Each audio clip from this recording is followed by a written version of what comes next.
This video is sponsored by BuyMode mobile app. இந்த mobile ஆப்பை நீங்கள் டவுன்லோட் பண்ணி வச்சுக்கிட்டிங்கன்னா உங்கள் வீட்டுக்கு தேவையான எல்லா பொருட்களுமே வாங்கிக்கலாம். க்ராசரிஸ்லேருந்து டெக்கரேட்டிவ் ஐட்டம்ஸ் வரைக்கும் வாங்கிக்கலாம். இதற்கான லிங்க் வந்து நான் டிஸ்கிரிப்ஷனில் கொடுத்துருக்கேன். அதை நீங்கள் வந்து பார்த்து தெரிஞ்சுக்கோங்க. Thank you. Hi friends, welcome to our Mathihema YouTube channel. இன்றைக்கி நம்ம இன்ஸ்டன்ட் மாங்காய் ஊறுகாய் எப்படி செய்யலாம்னு பார்க்கலாம் வாங்க. அதுக்கு தேவையானது முதல்ல ஒரு முழு மாங்காய். இதை வந்து நம்ம கட் பண்ணி எடுத்துக்கலாம். இதில் வந்து தொளி வேணும்னு நினைக்கிறவங்க தொளியோடு எடுத்துக்கலாம். தோல் வேண்டாம் அப்படின்னு நினைக்கிறவங்க தோல் இல்லாமல் எடுத்துக்கலாம். நான் தோலோடு எடுத்துக்கிறேன். அதான் வந்து நமக்கு அப்படியே க்ரன்ச்சியாக இருக்கும் நல்லா சாப்பிட்றதுக்கு. இதை வந்து நம்ம கட் பண்ணிக்கலாம். குட்டி குட்டி க்யூப்பாக கட் பண்ணி எடுத்துக்கணும். நீங்கள் பார்த்தீங்களா, இந்த மாதிரி வெட்டி எடுத்துட்டு அதுக்கடுத்து இதே மாதிரி வச்சு குட்டி குட்டியாக க்யூப் மாதிரி வெட்டி எடுத்துக்கிட்டோம் அப்படின்னா நமக்கு மாங்காய் ரெடி ஆயிரும். அதுக்கப்புறம் அந்த இன்ஸ்டன்ட் மாங்காய் செய்கிறது ரொம்ப ஈஸி. நமக்கு அதில் மாங்காய் கட் பண்ணுறது மட்டும்தான் டைம் ஆகும். அதுக்கடுத்து வேறு எதுக்குமே நமக்கு டைம் ஆகாது. இந்த அளவு குட்டியாக கட் பண்ணிக்கோங்க. ஏன்னா நம்ம வந்து ரொம்ப நேரம் குக் பண்ண போகிறதில்ல, ஒரு 2 மினிட்ஸில் குக் பண்ணி முடிச்சிடுவோம். அதனால் கொஞ்சம் குட்டி குட்டியாக கட் பண்ணி எடுத்துக்கோங்க. நான் இப்போ கட் பண்ணிவிட்டு காட்டுறேன். இதே மாதிரி ஒரு மாங்காய் ஃபுல்லாக கட் பண்ணி எடுத்துக்கோங்க. பார்த்திங்களா எவ்வளோ நல்லா பொடி பொடியாக கட் பண்ணியிருக்கோங்க. இதே மாதிரி நல்லா கட் பண்ணி எடுத்துக்கோங்க. இதை வந்து ஒரு பாத்திரத்தில் சேர்த்துட்டு இது கூட நம்ம உப்பு வத்தப்பொடி சேர்த்துக்கலாம். பார்த்துக்கிட்டிங்களா, மாங்காய் வந்து ஒரு பவுலில் சேர்த்தாச்சு. சேர்த்துட்டு இதில் வந்து என்ன பண்ணோம் அப்படின்னா ஒரு ஸ்பூன் அளவுக்கு மட்டும் உப்பு போட்டுக்குவோம். அப்புறம் உப்பு கரெக்டாக இருக்கும். அதுக்கடுத்து வத்தப்பொடி வந்து நல்லா 1 டேபிள் ஸ்பூன் போட்டுக்கலாம். இது வந்து வீட்டில் அரைச்ச வத்தப்பொடி தான், காரம் இருக்காது.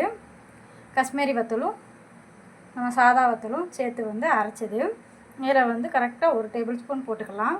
போட்டுட்டு இதை வந்து நம்ம கிண்டணும் இல்லை, அப்படியே லைட்டாக டாஸ் பண்ணி விட்டாலே நமக்கு வந்து மிக்ஸ் ஆக ஆரம்பிச்சிடும். பார்த்தீங்களா, அதனால தான் ஒரு பெரிய பவுலில் போட்டுக்கிட்டோம் அப்படின்னா நம்ம இப்படி டாஸ் பண்ணி விட்டாலே மிக்ஸ் ஆயிரும். நம்ம கையில் வந்து படாது. பார்த்திங்களா, இப்போ எல்லா இடம் மிக்ஸ் ஆகிடுச்சு. இப்போ நல்லா இந்த அளவுக்கு டாஸ் பண்ணி விட்டதுக்கப்புறம் நம்ம பாத்திரத்தில் அடுப்பில் வச்சு தாளிச்சிடலாம். வாங்க எப்படின்னு பார்ப்போம். இப்போ நம்ம அடுப்பில் பாத்திரம் வச்சுட்டு இப்போ நல்லெண்ணெய் சேர்த்துக்கலாம். எப்போவுமே ஊறுகாய்க்கு வந்து நல்லெண்ணெய் தான் நல்லாயிருக்கும். நம்ம அதனால் நல்லெண்ணெய் சேர்த்துக்கலாம். நல்லெண்ணெய் எப்போவுமே கொஞ்சம் ஊறுகாய் மாதிரி செய்கிறது, தொக்கு, இது எல்லாத்துக்குமே கொஞ்சம் நிறைய சேர்த்துக்கோங்க. அப்படின்னா தான் நமக்கு கொஞ்சம் நாளைக்கு இருக்கும், டேஸ்ட்டும் நல்லாயிருக்கும். இதில் வந்து நல்லெண்ணெய் சேர்த்தாச்சு. சேர்த்துட்டு நம்ம வந்து கொஞ்சம் கடுகு சேர்த்துப்போம்.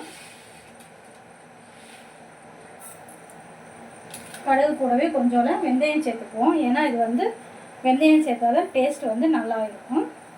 வெந்தயம் சேர்த்துக்குவோம். ரெண்டுமே பொரியட்டும்.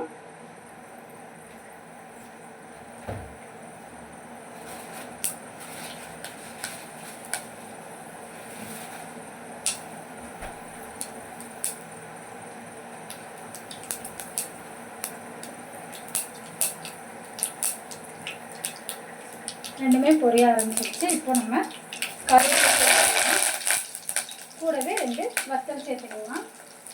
அதுக்கப்புறமேட்டு பெருங்காய பொடி ஒரு டீஸ்பூன் அளவுக்கு சேர்த்துக்கலாம்.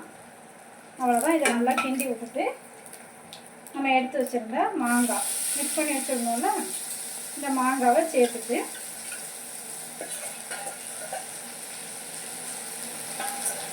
அவ்வளோதான். நம்ம எடுத்து வச்சுருந்தோம் மாங்காவை சேர்த்துட்டு லைட்டாக இந்த அளவுக்கு கிண்டி விட்டுக்குவோம்.